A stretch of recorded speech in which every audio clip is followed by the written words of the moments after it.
Permainan diawali dengan pion E4, kemudian kita balas pion E5. Biasanya pemain putih seringkali melangkahkan kuda ke petak F3 bertujuan mengembangkan perwira kudanya sekaligus menyerang pion E5. Nah, disinilah kita akan memulai jebakan. Kita balas langkah ini dengan kuda ke F6.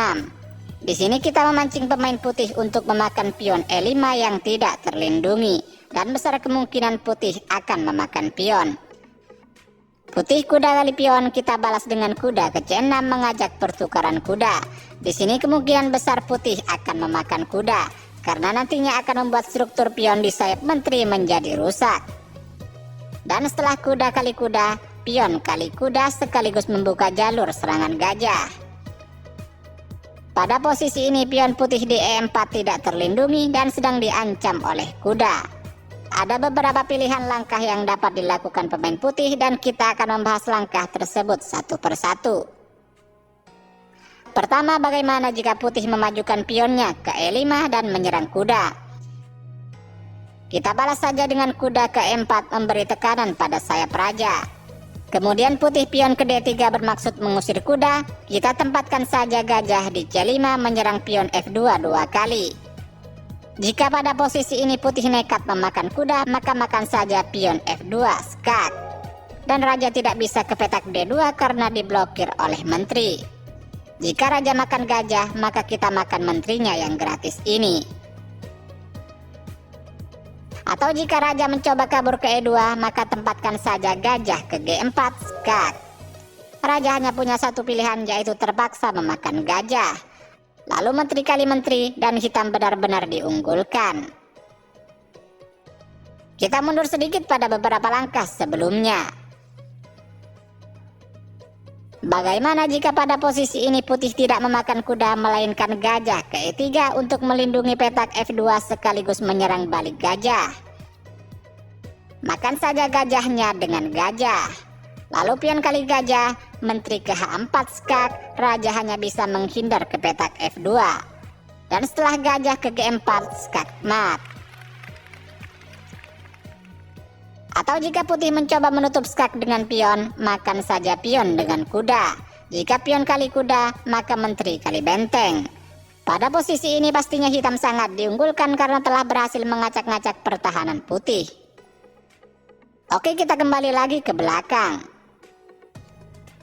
Bagaimana jika pada posisi ini setelah kuda ke E4, putih membalas pion ke D4 untuk mencegah gajah naik ke petak C5.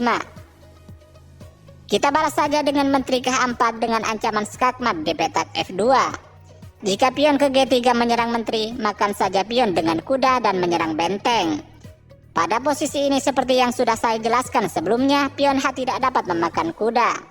Karena jika pion H kali kuda, maka menteri akan memakan benteng. Lalu bagaimana jika pion F makan kuda? Geser saja menteri ke E4 skak sekaligus menyerang benteng. Putih menteri ke E2 menutup skak dan menteri kali benteng. Oke, kita kembali lagi ke belakang. Bagaimana jika pada posisi ini setelah pion kali kuda, putih melindungi pionnya dengan memajukan pion ke D3? Maka kita balas saja dengan gajah ke C5 membidik pion F2. Jika lawan kalian belum pernah melihat jebakan ini sebelumnya, maka besar kemungkinan dia akan memajukan gajah ke G5 untuk memaku kuda, yang nantinya akan dibantu oleh pion ke E5. Jika benar putih melakukan langkah ini, maka makan saja pion E4 dengan kuda, dan mempersilahkan hitam untuk memakan menteri dengan gajah. Bagi pemain putih yang sudah tahu jebakan ini, pastinya tidak akan berani memakan menteri. Karena jika gajah makan menteri, maka kita makan pion F2 dengan gajah dan skak. Langkah paksa raja ke petak E2. Raja tidak dapat memakan gajah ataupun ke petak D2 karena diblokir oleh kuda. Dan setelah gajah ke G4, skak mat.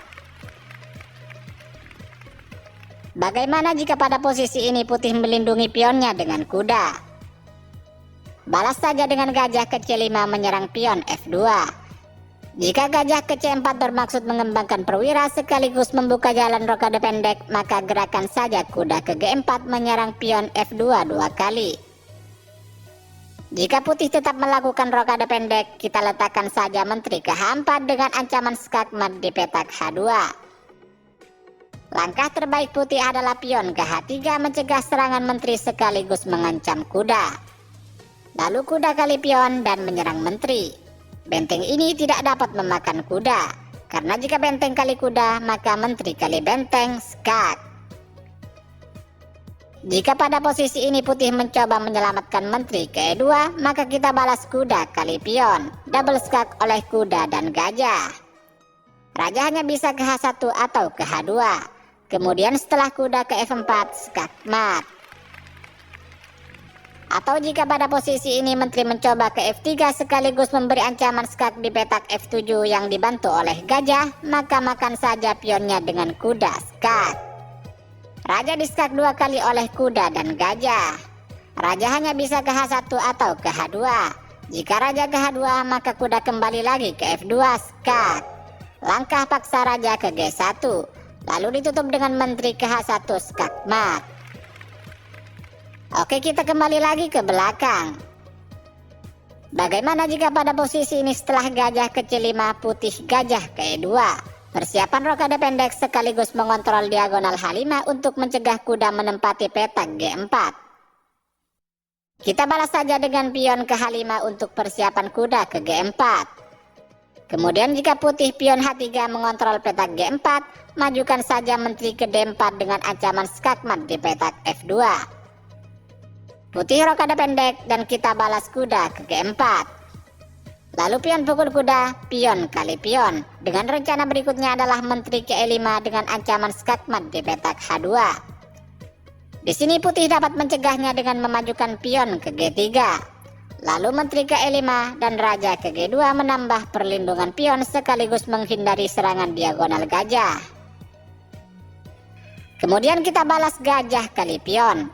Jika gajah ini tidak dimakan, maka putih akan skakmat oleh menteri. Jadi gajah ini harus dimakan. Jika benteng makan gajah, maka menteri ke H5 dengan ancaman skakmat di petak H2. Putih harus memberi jalan keluar rajanya misal dengan benteng ke F4. Lalu menteri ke G2 skak, raja hanya bisa ke F1. Menteri kali pion dan ancaman skakmat di petak H1 oleh benteng. Jadi gajah harus ke F3 mencegah benteng ke H1 sekaligus memberi jalan keluar raja putih, lalu menteri kali benteng. Jadi pada posisi ini hitam benar-benar diunggulkan dan sudah dipastikan akan memenangkan permainan.